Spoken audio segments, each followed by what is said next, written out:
علیکم، میں اسب خالق، انشاءاللہ آپ لوگ ٹھیک ٹھاک ہوں گے. میں بھی ٹھیک ٹھاک ہوں، امید ہے اللہ تعالیٰ سب کو خیریت سے رکھے. امید ہے سب سے پہلے تو میں تھوڑا کرکٹ کے بارے میں بھی کہنا چاہتی ہوں، کیونکہ ہمیں کرکٹ سے بہت دلچسپی ہے اور ہم بہت شوق سے دیکھتے ہیں. پہلے کی بات اور تھی کہ سڑکیں سنسان ہو جاتی تھیں، جگہ جگہ LCD لگ جاتے تھے اور بڑی بڑی اسکرینیں لگ جاتی تھیں، لوگ ایک دوسروں کے گھروں میں جاتے تھے، دعوتیں ہوتی تھیں. ایک وہ بھی زمانہ تھا، اور اب ایک زمانہ یہ ہے کہ بالکل سناٹا چھا گیا، کسی کو کوئی دلچسپی نہیں رہی ہے، کیونکہ انہیں پتہ ہی ہاریں گے. آپ کو پتہ ہے جیسا کہ آپ نے دیکھا کہ انڈیا سے کتنی بری طرح ہارے ہیں.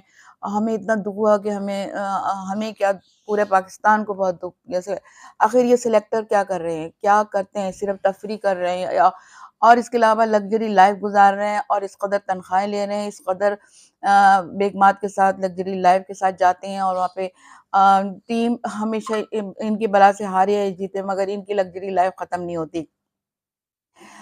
میری سمجھ میں نہیں آتا کہ محسن نقوی کو PCB کا چیئرمین کیوں بنایا گیا، جس شخص نے کبھی بیٹ بھی نہیں پکڑا. اتنی بری طرح انہوں نے پاکستان کی ٹیم کو برباد کیا ہے کہ کچھ حد نہیں. ان کو آخر میری سمجھ میں نہیں آتا ان کھلاڑیوں کو ایڈ کمپنیاں کیوں لیتی ہیں یہ ایڈ کمپنیاں، جبکہ یہ کچھ کرتے ہی نہیں، کچھ ان کا نام ہی نہیں ہے، کسی چیز میں یہ آگے نہیں ہے. آپ دیکھیں پورا دن ٹی وی پہ یہی انہی کا ایڈ چلتا رہتا ہے، ایک کھلاڑی کبھی دوسرا کھلاڑی. یہ کارکردگی میں کچھ نہیں، ان کو تو بین کر دینا چاہیے ایڈ سے، اور یہ ایڈ کی کمپنیاں کو بین کر دینا چاہیے کہ ان کو لینا ہی نہیں چاہیے جب ان کی کوئی کارکردگی ہی نہیں ہے. صرف پیسہ مل تو رہا ہے ان کو، اتنا پیسہ تنخواہوں کی صورت میں، تفریح کی صورت میں مل تو رہا ہے، پھر یہ ایڈ کمپنیاں کیوں لیتی ہیں ان کو؟ ہمیں اب کوئی دلچسپی نہیں رہی. دوسرے شہباز شریف کی تقریر جو ہے وہ ایسا لگتا ہے، سمجھ نہیں آتا وہ اپنی تقریروں میں کیا کہنا چاہتے ہیں اور کیا کرنا چاہتے ہیں. ہمیں خود سمجھ میں نہیں آتا وہ اپنی تقریر میں کرنا کیا چاہتے ہیں.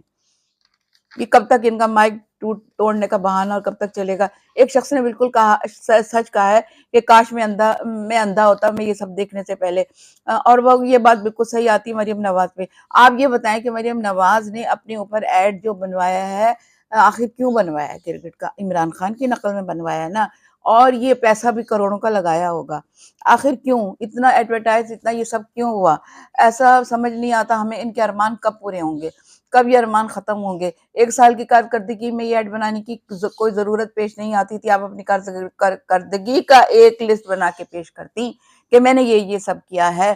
یہ ایڈ بنانے کی تک سمجھ نہیں آئی، بالکل بھی سمجھ میں نہیں آئی. اور وہ صحیح کہہ رہا ہے کہ کاش میں اندھا ہوتا، یہ چیزیں دیکھتا ہی نہیں. اللہ تعالیٰ ان کو ہدایت دے دے، خدا را ہمارے ملک کو ہدایت دے دے، سلیکٹرز کو ہدایت دے دے، سب کو ہدایت دے دے. خدا حافظ.